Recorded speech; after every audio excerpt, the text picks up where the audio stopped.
नमस्कार, मी पंजाब तक आज आहे 10 मे 2025. आपल्या महाराष्ट्रातल्या शेतकऱ्याला अंदाज देणार आहे.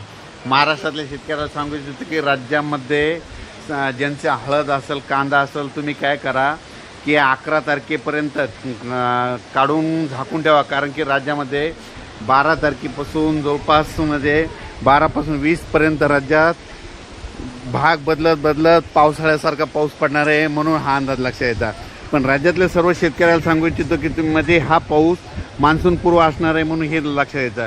आणि राज्यातल्या परत एक शेतकऱ्याला सांगू इच्छितो की राज्यामध्ये आणखी सांगायचं झालं तर म्हणजे सगळ्यासाठी आनंदाची बातमी, मान्सून 12 मेला दस्तक देणार आहे. अंदमान बेटावर दस्तक म्हणजे धडक देणार आहे, म्हणजे अंदमान बेटावर दाखल होणार आहे. म्हणजे यावर्षी जवळपास 8-10 दिवस लवकरच येणार आहे, म्हणून हा अंदाज लक्षात येतात. पण राज्यातले सर्व शेतकऱ्याला सांगू इच्छितो की त्याच्यानंतर 19 मेपर्यंत तिथं स्थिरावलेलं राहील.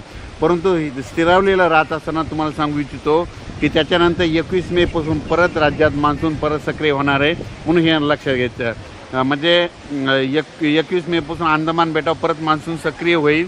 त्याच्यानंतर वेळेप्रमाणे जून महिन्यामध्ये आपल्या महाराष्ट्राकडे दाखल होणार आहे, म्हणून हे खास करून आनंदाची बातमी. म्हणजे सांगायचं झालं तर आपल्याला दरवर्षी जशी वाट बघावं लागते, म्हणजे तशी काही यावर्षी वाट बघण्याची गरज नाही. 12 मेलामध्ये उद्याच्याला दस्तक देणार आहे, म्हणून हे अंदाज लक्षात.